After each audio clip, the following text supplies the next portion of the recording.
Would you say that, I mean, you're learning the language of these other folks. Is that what you're thinking? It's well, like that's you're what I'm learning this thinking, language. yes. Yeah. The core of the group revolves around Jimmy Haslip, the bassist. Right. And the heavy lifting, I guess, early on was done by Russell Ferrante as far as the writing goes.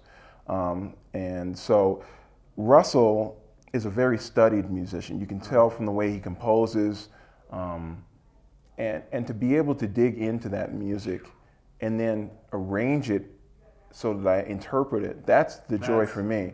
I know the tunes, but how can I take his vision and then absorb it, internalize it, and then interpret it in my own voice? Awesome. You know, and that's going to be the challenge. Oh, I can't wait to hear it. Oh, I mean, it's going to be fun. It is a CD, right? Well, it's starting off that way, and I've told the guys, Yeah. well, you're a working musician, so you know that it's hard to get guys to do that much work for a one-night thing. So part of my initial pitch to the guys was, all right, we're not going to have you learn 19 of the hardest tunes out there for one gig that's paying, you know, blah, blah, blah. What we're going to do is, Rick is the director of studies at Olympic College, which is in suburban Seattle. And I teach at Yakima Valley Community College on the east side of Washington State. So what we're going to do is we're going to put together some clinics so that we can take this project and present it that way. Oh, and then once we get it even tighter, then we'll go in the studio and it will become a CD. Well, please let me know. Absolutely. I gotta get it. I can't wait to hear it. Well, it's fantastic music, and it's like, if we never cover tunes, sometimes these tunes get lost. Yeah, exactly.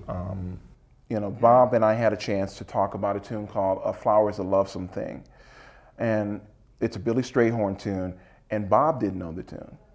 And so he was able to go online and look it up, and we played it today at Soundcheck, but here's a tune that, as many thousands of tunes as I'm sure he knows and heard, we were able to find one he didn't know. And that's what, as artists, I think we're responsible to do, is to help expose new work or little gems that people may not come across in their everyday travels. And that's one of the exciting things that we're trying to continue to grow as musicians. Well, and that just kind of piggybacks right back to the beginning of when you said you're never done.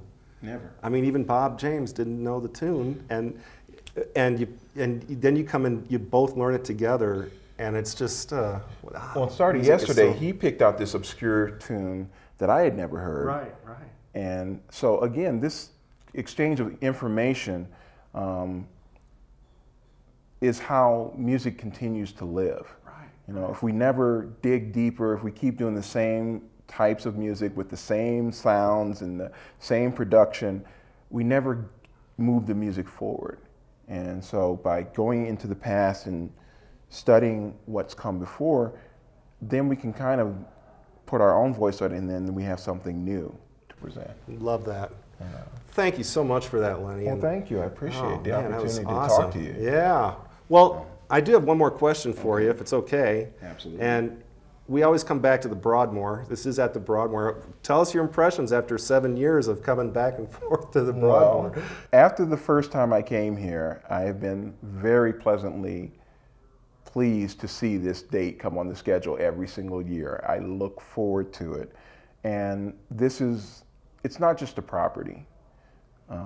It's a destination. It's a place that kind of reaffirms all the best things about being alive, I think. Oh, you know, it's the approach, you know, that you guys take. It's not 5-star, 5 diamond for what, 25 years consecutively now? 46. Is it 46? Yeah, longest ever. 46 years of being the best. That doesn't happen by accident. There's a philosophy, you know, that it's just how you guys do things here. Every little detail. And as an artist, I try to do the same thing, or as a teacher, I try to do the same thing, not take the shortcuts. I don't want my students just to get a grade. I want them to walk out knowing whatever it is we're studying. So if you're a saxophone student of mine, I don't care how many notes you play if you have a bad tone. So we spend time, and that's the approach here. a cocktail is just not a cocktail. Every little thing is important. The presentation, the demeanor of the staff, the comfort of the rooms. And you know, it sounds like a pitch, but it's not.